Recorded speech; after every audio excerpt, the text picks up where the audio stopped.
James Bennett was the kind of man who seemed to have everything under control. At just 42, he had built a successful business empire from the ground up, transforming a modest startup into one of the most reputable firms in the city.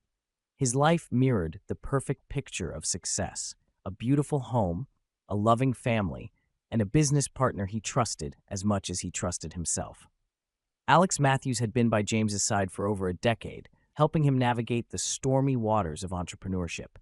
They were more than just partners, they were friends, bonded by years of shared success and mutual trust. For James, Alex's loyalty was unquestionable. Every morning, James walked into Marla's diner, a cozy corner spot where he and Alex often met to discuss business. The atmosphere of the diner was calm, its simplicity a comforting contrast to the high-stakes world they inhabited. There was something reassuring about the routine, the way the clink of ceramic mugs and the hum of low conversation felt so ordinary in the backdrop of their otherwise extraordinary lives. Emily worked at Marla's. A waitress in her mid-20s, she had spent the last few years serving tables and smiling through long shifts. To most people, she was simply part of the background, a kind but unremarkable face who brought coffee and sandwiches to their table. But Emily was far from ordinary. She was sharp, perceptive, and ambitious, though life had put a few detours in her path. She harbored quiet dreams of going back to school, of stepping away from the diner and into a new life. But for now, she was content enough, tending to customers like James and Alex, grateful for steady work and a place in the world. It was in these unassuming settings, familiar, predictable, safe, that the seeds of change were quietly sown. One evening, the diner was quieter than usual. It was late, and Emily was working the last shift of the day, clearing tables while the few remaining patrons sipped their drinks or picked at their meals. James and Alex were seated at their usual booth in the corner, papers scattered across the table as they discussed business. Emily had grown accustomed to their meetings, their hushed voices blending into the background noise of the diner. But tonight was different. As she approached their table to refill their coffee cups, Emily overheard something that made her pause. Alex's voice was low, but there was a tension to it that caught her attention. He was speaking to a man who had just joined them, a stranger Emily didn't recognize. The tone of the conversation shifted from business as usual to something far more sinister. "We've waited long enough," Alex muttered, leaning closer to the stranger. "It's time to start moving the money. James is clueless, still trusting me with every decision. If we keep stalling, someone else might notice the discrepancies in the accounts." Emily's heart skipped a beat. She couldn't believe what she was hearing. Was Alex really talking about stealing from James? She hovered nearby, careful not to draw attention as she listened in. The stranger, who had remained silent until then, finally spoke. "And when the whole thing collapses?" "James will be left holding the bag," Alex said flatly. "It'll look like he was the one mismanaging the funds. I've covered my tracks.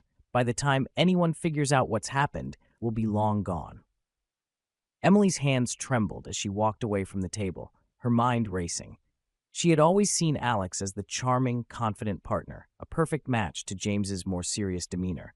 But now, the friendly mask had slipped, revealing a calculated and cold-hearted side she had never imagined. As she returned to the counter, Emily was faced with a profound moral dilemma. What was she supposed to do with this information? If she told James what she had heard, she could be putting herself at risk. Alex clearly had no qualms about betraying the person closest to him. What would he do to a waitress who overheard too much? She was just a nobody in his world, easily brushed aside. But how could she stay silent?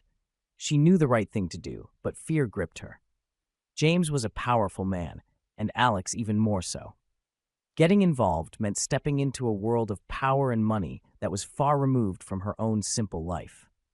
It was a dangerous game, and she wasn't sure she was ready to play. For the rest of her shift, Emily's thoughts churned with indecision. She replayed the conversation in her mind, feeling the weight of the responsibility fall heavier on her shoulders with each passing minute. She had no proof, just her word against Alex's. Would James even believe her? Would anyone believe her?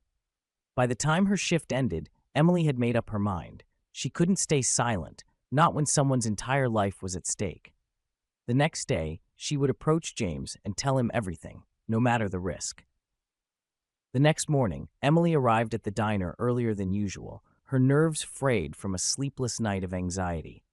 She rehearsed the conversation in her mind, trying to find the right words to explain what she had overheard. But every scenario ended the same way, James dismissing her, or worse, Alex discovering her involvement and retaliating. Still, she knew she had to follow through with her decision. It wasn't long before James walked in.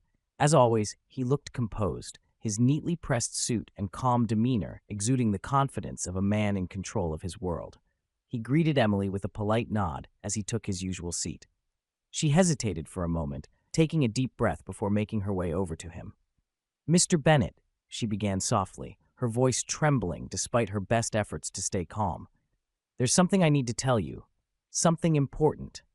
James glanced up from his phone, looking mildly surprised but not alarmed. "What is it, Emily?" She fidgeted with the edge of her apron, unsure of how to start. "It's about Alex and your business. Last night, I overheard something when you two were talking. I didn't mean to eavesdrop, but—" James raised a hand, cutting her off gently. "Emily, if this is about a misunderstanding, I appreciate your concern, but—" "No, you don't understand," she interrupted, her voice gaining urgency. "I heard Alex talking to someone about stealing money from your company. He said you wouldn't notice until it was too late, that he's been covering his tracks for a while now. I know it sounds crazy, but I swear I'm telling the truth." James's expression shifted, his polite smile fading as he processed what she was saying. He stared at her for a moment, then shook his head, his skepticism evident. "Emily, I've known Alex for over a decade. He's my closest friend, my business partner. There's no way he would do something like that. You must have misunderstood." "No, I didn't," Emily insisted, her heart sinking as she realized he wasn't going to believe her. "I know it's hard to accept, but I'm telling you, he's planning something, and you need to be careful." James leaned back in his seat, his expression softening with sympathy. "I appreciate your concern, but I trust Alex. He's been with me through everything. You don't have to worry about this." Emily stood there, feeling helpless. She could see it in his eyes. James wasn't just dismissing her. He couldn't fathom the idea that Alex, the person he trusted most, could betray him. It wasn't just skepticism. It was denial, the kind that came from a deep, unshakable bond. "Please," she said quietly, "just be careful." James nodded, offering her a reassuring smile that didn't reach his eyes. "I will, Emily. Thank you." As she walked away, her heart ached with frustration. She had done what she could, but it wasn't enough. James wouldn't act on a waitress's word, and without more concrete evidence, her warning would go unheard. That evening, as she lay awake in her small apartment, the weight of what she had witnessed pressed down on her again. She knew she couldn't just let it go. If James wasn't going to believe her, she would have to find a way to prove it. The decision ignited something within her. Fear still lingered, but so did a growing sense of purpose. She wasn't going to let Alex destroy someone's life without a fight. Over the following days, Emily began her own quiet investigation. Whenever Alex and James met at the diner, she paid closer attention, picking up on details she had once ignored. Alex's occasional phone calls outside the diner, his late-night meetings with the same stranger, the way his demeanor shifted when he thought no one was watching. Emily started taking notes, documenting anything that seemed suspicious. It was a risky move. She knew if Alex caught on, it could mean trouble for her, but the more she uncovered, the more determined she became. With each passing day, her confidence grew. She wasn't just a waitress anymore. Blending into the background, she was someone who had the power to make a difference. Meanwhile, James started noticing small discrepancies in his company's finances, a few missing invoices here, an unexplained transaction there. At first, he dismissed them as clerical errors, but a nagging feeling began to stir. He remembered Emily's warning, though he still found it hard to believe. Yet, the more these oddities piled up, the more uneasy he became. Could she have been right? James began reviewing the accounts more closely, searching for patterns. He told himself it was just a precaution, a way to settle the uncomfortable feeling in his gut. But as the days passed, what he found only deepened his suspicion. Something wasn't adding up, and the more he dug, the more he realized that someone had been tampering with the company's financials. His trust in Alex wavered for the first time in years. At the same time, Emily's efforts intensified. She followed Alex discreetly after work, noting his meetings with the stranger and other figures who seemed out of place. She recorded conversations when she could, capturing fragments of dialogue that hinted at something larger. Her nerves were frayed, but her resolve was unshakable. She was no longer the passive observer. She was in this, fully committed to exposing the truth. James, now gripped by suspicion, finally confronted the possibility that Emily might have been right all along. His denial cracked, and in its place, a growing sense of betrayal took root. He reached out to a private investigator, determined to get to the bottom of it. But Alex, sensing that something was amiss, began accelerating his plans, putting everything James held dear at risk. With Emily's growing collection of evidence and James's rising suspicions, the stakes were higher than ever. What had once seemed like an impossible scenario now felt all too real. James, still reluctant to fully accept that his closest friend could betray him, hired a private investigator to delve deeper into the company's financial inconsistencies. The investigator's findings, though early, pointed to one unsettling conclusion: money had been siphoned from the business for months, maybe even years. The slow trickle of missing funds that James had chalked up to minor errors was now revealed to be part of a much larger and meticulously crafted scheme. Meanwhile, Alex, always the calculating figure, had sensed a shift. He noticed the way James had started scrutinizing the accounts more closely and had seen the quiet tension in their meetings. But more than anything, Alex could tell something had changed in the way James looked at him. There was doubt now, suspicion lurking behind those once trusting eyes. It was enough for Alex to know that his window of opportunity was closing, and fast. Emily, too, felt the pressure mounting. She had followed Alex several nights in a row, documenting his meetings and quietly recording what she could. Each night, her nerves were tested. What if she was seen? What if Alex realized someone was tailing him? But her fear was outweighed by the conviction that she couldn't turn back now. She was in too deep. Her recordings were patchy, but they were enough to confirm that Alex was deep into something criminal. When James received the first detailed report from the investigator, it hit him like a tidal wave. The man he had trusted with everything, his business, his livelihood, his family's future, was at the center of a well-orchestrated plan to drain the company dry. The report laid out the timeline of Alex's actions, beginning with small, unnoticeable diversions of funds and escalating to more significant amounts over the past year. It was all there in black and white, a betrayal meticulously hidden behind years of friendship. For James, the realization was crushing. He felt a deep sense of anger, but also shame. How could he have been so blind? How could he have let his trust in Alex cloud his judgment for so long? As much as it hurt, James knew what had to be done. The evidence was overwhelming, and Alex's betrayal was undeniable. But Alex, ever the tactician, had already begun moving faster. He had shifted large sums of money out of the company's accounts in recent weeks, leaving the business teetering on the edge of collapse. If James didn't act soon, it would be too late to save everything he had built. That night, Emily gathered her courage and approached James once more. She had new recordings, clearer ones this time, of Alex discussing his plans. She played one of the recordings for James, and the raw truth in Alex's voice, as he casually talked about James's impending downfall, cut through whatever doubt remained in him. James looked at Emily, a mixture of gratitude and disbelief in his eyes. "You were right," he said, his voice heavy with regret. "I should have listened to you sooner." Emily shook her head. "It's not your fault. People like Alex, they know how to hide who they really are." James sat in silence for a moment, absorbing everything. His world was unraveling, but amidst the chaos, he found a strange sense of clarity. The truth, as devastating as it was, had finally come into the light, and now he knew what had to be done. Together, James and Emily put their plan into motion.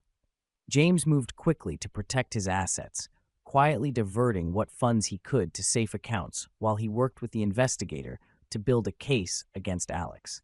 But Alex, realizing that the noose was tightening, started taking drastic measures. He withdrew as much as possible from the company's accounts and even began selling off company assets behind James's back, leaving a trail of destruction in his wake. The tension was at its peak. Every move James made felt like a race against time. The investigation was underway, but Alex was one step ahead, putting everything James had at risk, including his family's future. Emily, now fully involved in the investigation, provided crucial information that helped James stay ahead of Alex's escalating schemes. Her bravery and resourcefulness had transformed her from a quiet observer into an essential ally. For James, the pain of Alex's betrayal ran deep, but it was tempered by a newfound respect for Emily. She had stepped into a dangerous situation, risking her own safety to help him uncover the truth. He had never expected to find an ally in someone like her, a waitress from the diner, a person he had once barely noticed. Yet now, she was the one standing beside him as his world threatened to crumble. The tipping point came when James learned that Alex had been planning his escape. He had funneled the last of the stolen funds into offshore accounts and was preparing to leave the country before the authorities could catch up with him. If James didn't act now, everything would be lost. The day of reckoning came sooner than expected.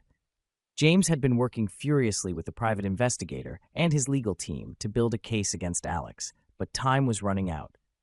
The moment of confrontation could no longer be delayed. A high-stakes business meeting was arranged, one that Alex believed was a final opportunity to wrap up some last-minute deals before his planned departure. What he didn't know was that James had a very different agenda for that meeting. The room was tense when Alex arrived, unsuspecting of the trap that had been set. The board members gathered around the long table, James seated at the head. There was an air of formality in the room, but beneath it lay a quiet storm. Alex, ever the charismatic businessman, entered with his usual confident smile, greeting everyone with the ease of someone who believed he was still in control. He had no reason to suspect that his carefully laid plans were about to unravel. James's face, however, was unreadable. There was no warmth in his eyes, no friendly exchange of pleasantries as there had been in the past. Alex noticed this shift, his smile faltering slightly, but he pressed on. He had a part to play, and he was going to see it through. As the meeting got underway, the usual business reports were discussed. Everything seemed normal on the surface, but Alex couldn't shake the feeling that something was wrong. Then, in the midst of routine conversations, James spoke up, his voice cutting through the room with a weight that silenced everyone. "Alex," James began, his tone steady but laced with barely contained anger. "There's something we need to address, something I've recently become aware of." Alex raised an eyebrow, feigning ignorance. "Of course, James. What's on your mind?" James leaned forward, his eyes locked on Alex. "For the last few months, I've noticed some significant discrepancies in the company's finances. Missing funds, unexplained transactions. At first, I thought it was a mistake, maybe an error in the accounting. But after some thorough investigation, it's become clear that this was no mistake." The room grew still. Alex shifted in his seat, but he maintained his composure, though the edges of his mask were starting to crack. "I'm not sure I follow, James. Are you suggesting there's been some sort of theft?" James's eyes narrowed. "I'm not suggesting anything. I'm stating a fact." He nodded to the private investigator, who slid a stack of documents across the table. "These are the records, bank transfers, invoices, and a timeline that traces back several years. They all lead to you, Alex." A murmur ran through the room, the board members exchanging uneasy glances. Alex glanced down at the papers, his expression unreadable for a moment before he looked back up at James. He was still calm, but there was a flicker of something in his eyes. Panic, perhaps. "You can't be serious," Alex said, his voice still smooth, but with an undercurrent of tension. "James, we've known each other for over a decade. We've built this company together. Why would I steal from you? This has to be some sort of mistake." James didn't blink. "There's no mistake. The evidence is irrefutable." Alex hesitated for a second, calculating his next move. His mind raced through the possibilities. He could try to play innocent, continue to deny everything, or he could shift the blame. After all, James had been the one overseeing the financials all this time. Perhaps he could twist the narrative and frame this as James's failure to manage the company properly. Just as Alex opened his mouth to speak, Emily stepped forward from where she had been standing quietly in the back of the room. She had been observing the meeting, a silent witness to the unfolding drama, but now was her moment to reveal the final piece of the puzzle. "I think you'll want to hear this before you go any further, Alex," Emily said, her voice steady but firm. All eyes turned to her. Alex's face paled slightly, the confidence in his expression finally faltering as Emily pulled out her phone. She tapped the screen, and the room was suddenly filled with the sound of a recorded conversation, the one where Alex had discussed his plan to siphon money from the company and frame James for the financial collapse. His voice was unmistakable, clear and cold, as he outlined his betrayal to his accomplice. The room fell into a stunned silence. There was no denying it now. The recording was damning, and Alex knew it. He sat frozen, his face drained of color as the realization hit him. His carefully constructed scheme had just collapsed in front of his eyes. James stood up, his gaze fixed on Alex. "You've been planning this for years, haven't you?" His voice was low, filled with a quiet rage. "Using our friendship, our trust, to slowly bleed this company dry while I looked the other way. And all the while, you thought I'd never catch on." Alex's composure shattered. He stood abruptly, knocking his chair back as he glared at James and Emily. "You don't understand," he hissed. "I had no choice. Do you think I wanted to do this? I've been drowning for years, watching as everything I built slipped through my fingers. You," he pointed a shaking finger at James. "You were always the one everyone looked up to. You had the perfect family, the perfect life. I was just trying to survive." James shook his head, his voice heavy with disappointment. "You could have come to me, Alex. You could have asked for help. But instead, you chose to betray everything we built together." Alex's desperation spilled over. "Survive? You have no idea what it's like to be on the edge, to watch everything you've worked for fall apart. I did what I had to do. But it was over." The evidence was undeniable, and Alex's frantic attempts to justify his actions only dug the hole deeper. Authorities, who had been briefed on the situation, arrived shortly after, and Alex was taken into custody. He tried one last time to manipulate the situation, pleading for leniency, claiming he had been forced into this by circumstances beyond his control. But his pleas fell on deaf ears.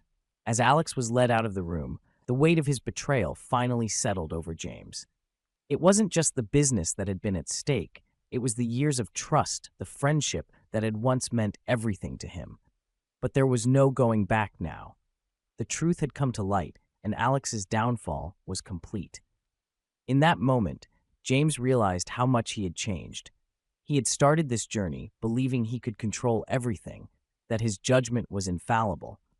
But this ordeal had humbled him, teaching him the painful lesson that trust must be earned, not given blindly. Emily, standing by his side, had been the key to uncovering the truth. Her courage, her willingness to stand up against corruption, had saved him from losing everything. And in the end, it wasn't just her actions that had changed the course of events. It was the bond they had formed through the shared fight against betrayal. In the days that followed Alex's arrest, James's life gradually began to stabilize. The company was still in recovery mode, and the damage caused by Alex's betrayal would take time to fully mend. There were sleepless nights ahead and countless meetings with lawyers, accountants, and board members, but the immediate crisis had passed. The business had been saved, and most importantly, James's family was secure. For James, the experience had been transformative. He had always been a man who prided himself on his ability to judge character, to see the world in clear terms. But Alex's betrayal shattered that illusion. Trust, he realized now, wasn't just about length of friendship or shared history. It had to be tested, earned, and constantly nurtured. He had learned this lesson the hard way, and it was a humbling realization. Despite the challenges ahead, James felt a new sense of clarity about his life. He no longer felt the need to project an image of control and perfection. Instead, he embraced the vulnerability that came with acknowledging his mistakes. He had been wrong to trust Alex so blindly, and admitting that it freed him from the burden of his own pride. It also opened his eyes to those around him, people he had once overlooked or underestimated. Emily was one of those people. Her bravery, determination, and moral compass had been the driving force behind uncovering the truth. She hadn't needed to get involved. She could have turned a blind eye and avoided the risk. But she had chosen to act, and her decision had changed everything. In the end, it was Emily's courage that saved James, not just from financial ruin, but from losing faith in his own judgment and in the goodness of people. One afternoon, James invited Emily to his office. The tension of the last few weeks had passed, replaced by a quiet sense of gratitude that hung in the air. As she entered, she looked around, still slightly out of place in the world of boardrooms and business suits, but she carried herself with newfound confidence. "Emily," James began, standing up to greet her, "I wanted to thank you again. What you did, I don't think I can ever fully express how much it means to me and my family." Emily smiled, a modest blush coloring her cheeks. "I just did what I thought was right. Anyone would have done the same." James shook his head. "No, not everyone would have. You took a huge risk, and you didn't have to. You changed everything." There was a pause, and then James cleared his throat, reaching for a folder on his desk. "I've been thinking a lot about what you told me, about your dream of going back to school. You have so much potential, and I want to help you fulfill it." He slid the folder across the desk to her. Confused, Emily opened it and found a letter inside, a scholarship offer in her name, fully funded by James's company. Her eyes widened in disbelief as she read through the details. "I've set up a fund for you," James explained. "It's enough to cover your tuition, books, whatever you need. It's not just a reward for what you did. It's because I believe in you, Emily. You have the intelligence, the integrity, and the drive to do anything you want. You deserve this." Emily stared at the letter, tears welling in her eyes. "I don't know what to say. I never expected." "You don't have to say anything," James interrupted gently. "You've earned this. Consider it a thank you from me, but also an investment in your future. You've got something special, Emily, and the world deserves to see it." Overwhelmed, Emily nodded, a tear escaping down her cheek. For so long, she had doubted whether her dreams were even possible. Working long hours at the diner, feeling stuck, it had been easy to push those ambitions aside. But now, thanks to James, the door to her future had been opened wide. As she left James's office, holding the scholarship offer in her hand, Emily felt a weight lift off her shoulders. She was no longer just the waitress from Marla's diner, living paycheck to paycheck. She was someone who had made a difference, someone who had stood up for what was right, even when it had been hard. And now, she had the chance to build a new life, one where she could pursue her education, follow her passions, and create the future she had always dreamed of. For James, the end of this ordeal was not just about putting the pieces of his business back together. It was about reevaluating what truly mattered. He had spent years thinking success was about building his empire, about control and power. But now he realized it was the people around him who made all the difference, the ones who stood by him when things fell apart, the ones who showed their true character when it mattered most. As Emily walked out of his office and back into the world, James knew that both of their lives had been changed forever. She would go on to pursue her dreams, just as he would continue to rebuild his life and business with a new perspective. The bond they had formed through this experience was one born out of adversity and trust, and though their lives would now take different paths, they would both carry with them the lessons they had learned. The story didn't end with a simple resolution. Instead, it marked a beginning, one where both James and Emily could move forward, stronger for what they had endured. James, more discerning and humble, had learned the value of vulnerability and the importance of trusting the right people. Emily, once a quiet observer, was now empowered to shape her own destiny. And in the end, it wasn't just a family that had been saved. It was the spirit of resilience, courage, and integrity that had triumphed, leaving both of them ready to embrace the future, forever changed by the experience. A millionaire hired a poor woman with a child to be his employee, but when he took her to his company meeting, she saw something that completely changed their lives. Before starting the video, tell me where you are watching this video and what time it is. Jordan Hartley was a name synonymous with success. A self-made millionaire. He had built his empire from scratch, starting with a single tech startup that revolutionized artificial intelligence in daily life. Now, 10 years later, his company, Hartley Innovations, dominated global markets, with a sprawling glass-walled headquarters overlooking the Manhattan skyline. Lavish parties, private jets, and exclusive gala invites filled his calendar. Yet, beneath the shimmer of his high-profile lifestyle lay an unshakable emptiness. Jordan's days were punctuated by the hum of efficiency. Assistants shuffled to and from his penthouse office, delivering reports, scheduling conferences, and discussing strategies. He was a fair employer, paying generously and demanding excellence. Yet, his gaze often lingered on the framed photograph of his late parents, silent reminders of a family life long gone. His success had come at a cost. Relationships, once pursued with vigor, fizzled under the weight of his ambitions. Friends became business associates, and romance proved elusive. Despite his wealth, Jordan often spent evenings alone, nursing a glass of whiskey, the city's lights sprawling beneath him. It wasn't that he lacked compassion. He contributed millions to charities, but his distance from others had grown insurmountable. He was, above all else, a man driven by purpose. Though kind at heart, he shielded himself with the armor of routine and results. Those who worked closely with him knew he cared deeply about his projects but rarely expressed it. While his success had made him a household name, the hollowness of his achievements weighed heavily on him, even if he dared not admit it. Jordan's routine was as precise as the ticking of a Swiss watch. He began his mornings with a workout in his private gym, followed by an hour reviewing the stock market. By 9 a.m., he was in his office, tackling meetings and planning the company's next moves. Despite his rigid schedule, there was an undeniable restlessness within him. He had everything money could buy, yet something essential seemed missing. Hartley Innovations was preparing for its annual global summit, a high-profile event that brought together industry leaders, investors, and media moguls. This year, the stakes were higher than ever. The company was unveiling its most ambitious project yet, a groundbreaking AI platform set to revolutionize healthcare diagnostics. The pressure to deliver was immense, and Jordan felt it acutely. His name, his reputation, and billions of dollars were on the line. Amid the chaos of planning the summit, Jordan found himself uncharacteristically reflective. As he reviewed the event schedule one evening, he glanced out his office window at the city below.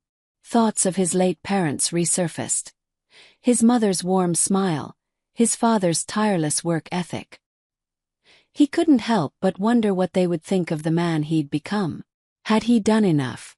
Was his success meaningful, or was it just a hollow pursuit?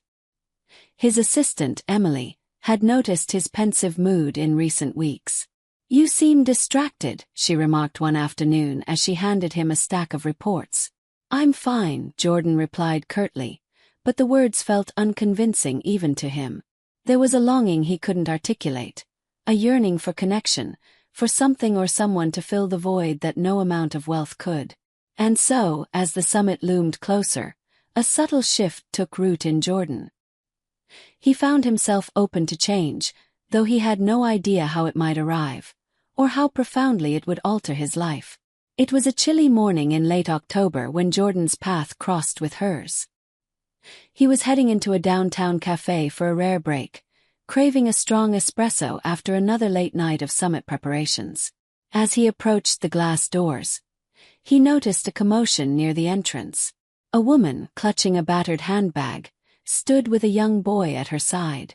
The child, no older than 6, held a stuffed bear missing an ear. Their clothes were worn, the woman's coat fraying at the edges. She spoke hurriedly to the cafe manager, who shook his head with practiced indifference. "I just need a chance," she pleaded. "Anything, cleaning tables, washing dishes. I'll work hard. Please." "I'm sorry," the manager said dismissively. "We're not hiring." The boy tugged at her sleeve. "Mama, I'm hungry," he whispered, his voice barely audible. Jordan stood frozen, an unfamiliar pang tightening his chest.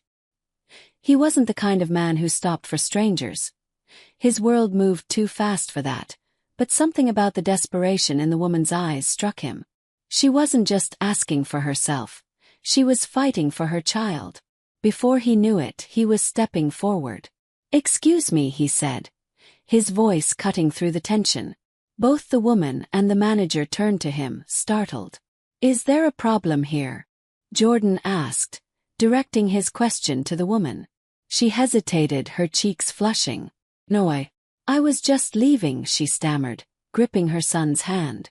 Jordan's eyes softened. "Are you looking for work?" "Yes," she said cautiously. "I can do anything. I just need a chance." "Come with me," Jordan said, surprising even himself. He gestured toward his car parked nearby. "I might have something for you." The woman hesitated, her gaze flickering to her son, who looked up at Jordan with wide, curious eyes. "Thank you," she murmured, finally taking his offer. Jordan brought the woman and her child to his office, his decision already creating a ripple of curiosity among his staff. Emily, his assistant, raised an eyebrow when she saw the unannounced guests trailing behind him. Jordan brushed off her questioning look, gesturing for the woman to take a seat in his private conference room. "What's your name?" he asked gently, sitting across from her. "Clara," she replied, her hands nervously gripping her worn handbag. "And this is my son, Theo." Jordan glanced at Theo, who was fiddling with his tattered bear. "Nice to meet you, Theo," he said with a small smile before turning his attention back to Clara. "You mentioned you're looking for work. Tell me about your experience." Clara straightened, her posture tinged with determination. "I've done housekeeping, worked in retail, and ran a small food cart until things fell apart." Her voice wavered but didn't break. "I can learn fast and do whatever is needed." Jordan nodded, impressed by her resolve. "I believe in second chances," he said. "I'll hire you as part of my household staff. You'll assist with organization, errands, and anything else I might need. It's not glamorous, but it's steady work." Clara's eyes widened, tears threatening to spill. "Thank you," she whispered. "You don't know what this means to us." The next few days passed in a blur for Clara and Theo. They moved into a modest but comfortable apartment provided by Jordan. Clara threw herself into her duties, determined to prove her worth. She reorganized Jordan's chaotic schedule with precision, cleaned spaces others overlooked, and even cooked meals that reminded him of home. Theo, meanwhile, quickly became a favorite among the staff. His cheerful demeanor and boundless curiosity brought life to the otherwise sterile environment. Jordan, despite himself, found moments of levity in the boy's antics. But there was something about Clara that intrigued him. She carried an air of quiet dignity, yet her gaze lingered a moment too long on the company logo etched into his office walls. One evening, while tidying his study, she paused to stare at an old family photograph on his desk. Her expression shifted briefly. Pain, recognition, or something else entirely. Jordan noticed, though he chose not to comment. Now, Clara quickly became indispensable. Her meticulous attention to detail transformed Jordan's hectic life into something far more manageable. Documents were always filed, appointments flawlessly arranged, and even his personal wardrobe seemed to organize itself under her care. She rarely spoke about her struggles, but her actions spoke volumes, radiating quiet strength and resilience. Jordan found himself unexpectedly drawn into conversations with her. She was insightful, often offering perspectives he hadn't considered, and her humor, when she allowed herself to relax, was sharp and endearing.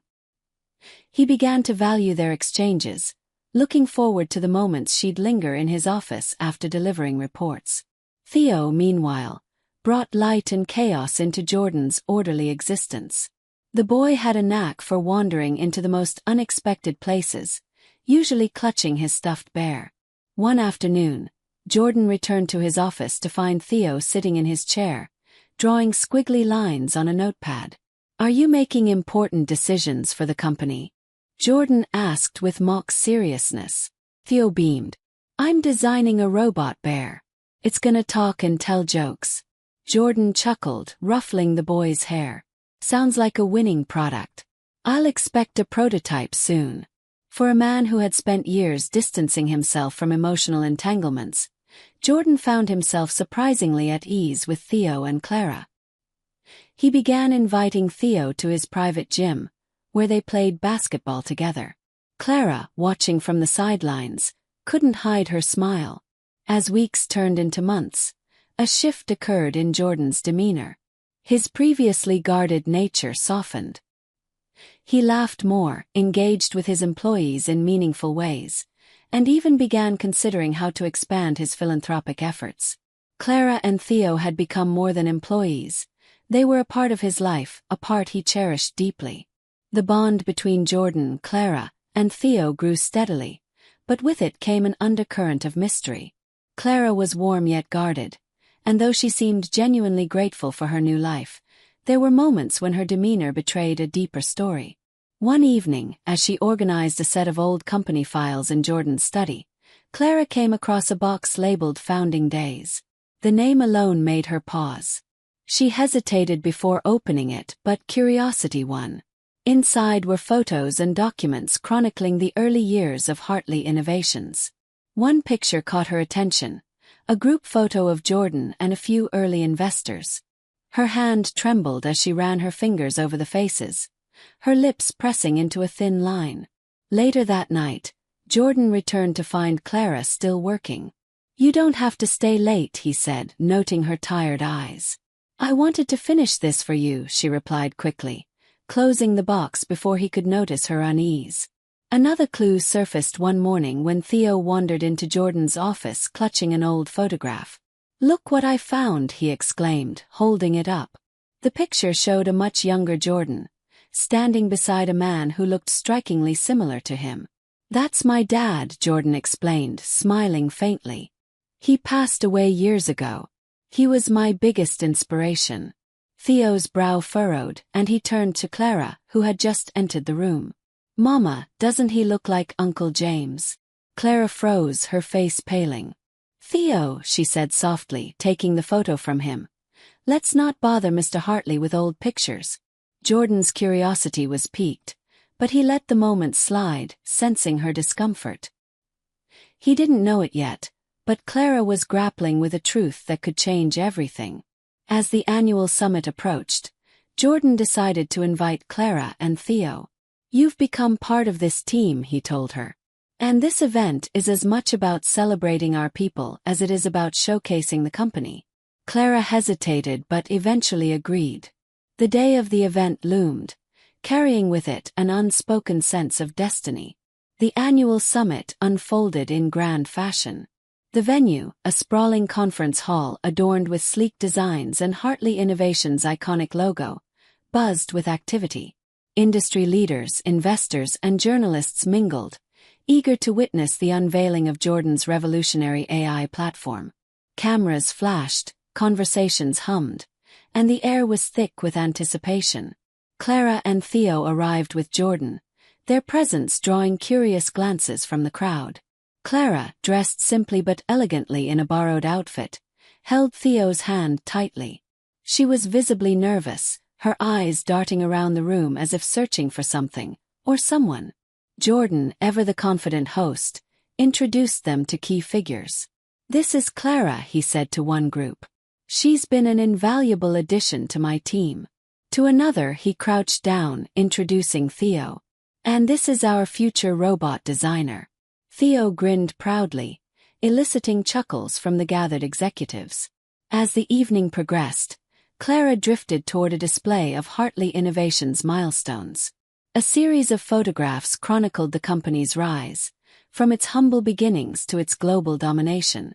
But it was a specific image, tucked near the corner of the display, that made her heart stop. In the photograph, a younger version of Jordan stood beside two men. One was instantly recognizable, Jordan's father.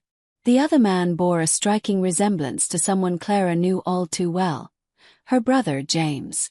Her pulse quickened. Memories flooded back.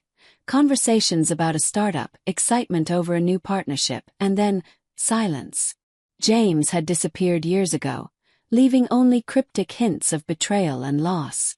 And now, here he was, immortalized in a photograph tied to Jordan's empire. Clara's grip on the display's edge tightened as she pieced together the implications. James had once been part of Hartley Innovations, yet he had never mentioned it. Why? And what had happened between him and Jordan's father? Theo tugged at her sleeve, breaking her trance. "Mama, are you okay?" Clara swallowed hard, forcing a smile. "I'm fine, sweetheart," she said, though her world felt anything but fine. Across the room, Jordan noticed her pale face. "Clara," he called, concern evident in his tone. Clara turned toward him, her expression a mix of shock and something Jordan couldn't quite place. Was it fear? Recognition? Clara's heart raced as she followed Jordan into a quieter side room, away from the din of the summit. Theo, sensing the tension, stayed close to her side, clutching his bear. Jordan shut the door behind them, his face etched with concern. "What's going on, Clara?" he asked gently. "You look like you've seen a ghost." For a moment Clara couldn't speak. Her thoughts churned, memories colliding with the present. Finally she took a deep breath, pulling the photograph from her handbag.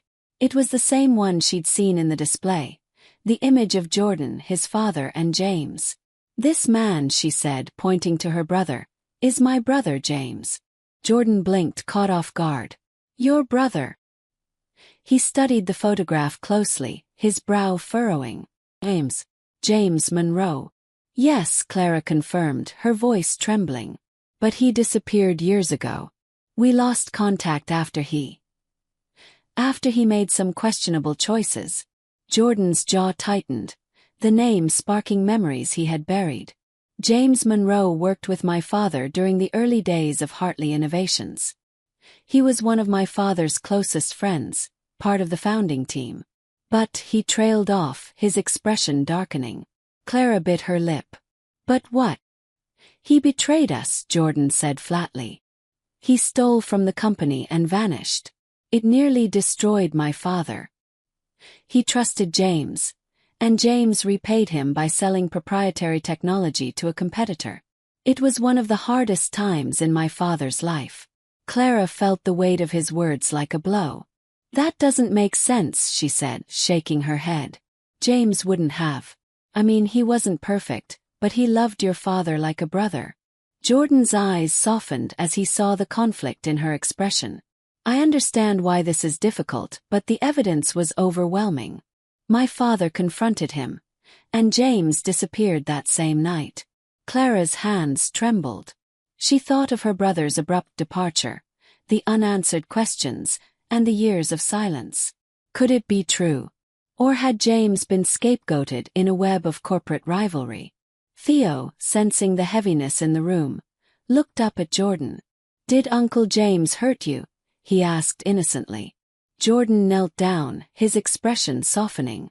"Not me, Theo. But he hurt people I care about." Clara's voice broke the silence. "Jordan, if there's even a chance that James didn't do what you think he did, I need to know the truth." Jordan nodded slowly. "If you're willing to face whatever we find, I'll help you. We'll dig into this together." As the evening wore on, their lives, once so separate, became inextricably linked by a past filled with pain, betrayal, and unanswered questions. The days following the summit were a whirlwind of investigation. Clara and Jordan worked together, poring over old files and reaching out to former employees. They dug into financial records, emails, and meeting notes from the time James had been part of Hartley Innovations. The deeper they went, the murkier the story became. There were gaps in the timeline, discrepancies in the accusations, and evidence that suggested James might not have acted alone, or at all.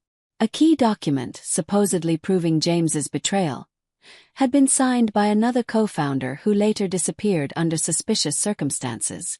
Slowly, a picture emerged of James being set up by someone within the company to cover for their own misdeeds. One evening, Jordan sat in his study, staring at the file in front of him. Clara entered, her face a mix of hope and trepidation. "You were right," Jordan said, his voice heavy. "James didn't betray my father. He was framed. And because of that, he lost everything." Clara's hands flew to her mouth, her emotions a whirlwind of relief and heartbreak. "He always said he wanted to protect us," she whispered. "I didn't know how much he sacrificed." Jordan looked at her, guilt written across his face. "I owe your family an apology, and more than that, I owe you and Theo a chance to reclaim what was taken." Over the next few weeks, Jordan worked tirelessly to make amends. He issued a public statement exonerating James Monroe and reinstated his name among the co-founders of Hartley Innovations. He also created a trust fund in Theo's name, ensuring the boy's future would be secure. For Clara, he offered something far more personal, a chance to rebuild the dreams her family had lost. "You're brilliant, Clara," Jordan told her one day. "If you're willing, I'd like you to take on a role in the company. Not as my assistant, but as a leader." Clara's eyes welled with tears. "I don't know what to say." "Say yes," Jordan replied with a rare smile. Months passed, and life transformed for Clara, Theo, and Jordan in ways none of them could have anticipated. Clara accepted Jordan's offer, stepping into a leadership position in Hartley Innovations' Community Outreach Division. Her first project was establishing a foundation to support underprivileged families, a tribute to her brother's memory and a mission close to her heart. She quickly proved herself not just capable, but visionary, bringing compassion and purpose to a company once driven purely by profit. Theo, with his infectious energy and bright curiosity, became a fixture in Jordan's life. The boy often joined him in the office, chattering about his dream of building robots and cracking up the staff with his antics. Jordan, who once believed he was incapable of forming deep connections, now found himself looking forward to Theo's boundless enthusiasm. But the most profound change was in Jordan himself.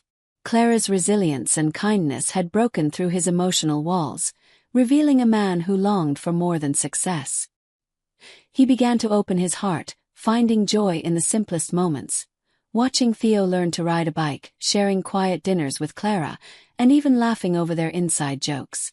One evening, as the sun set over the city skyline, Jordan invited Clara and Theo to his penthouse balcony. The view was breathtaking, the horizon glowing in hues of orange and pink. "I've been thinking a lot about the future," Jordan began, his tone uncharacteristically vulnerable. He turned to Clara, his eyes meeting hers. "You and Theo have brought something into my life that I didn't know I was missing. I don't just want to make things right for what happened in the past. I want to build something better with you." Clara's breath hitched. "Jordan, are you saying?" He knelt down, not with a ring but with a promise. "Let's be a family. In every way that matters." Theo cheered, running into Jordan's arms. Clara, overwhelmed, pulled them both into a hug, tears of joy streaming down her face. From that moment, their lives intertwined fully, not just as colleagues or friends, but as a family born from shared struggle, healing, and love. Together, they faced the future, knowing that their bond had been forged in the fire of loss and redemption.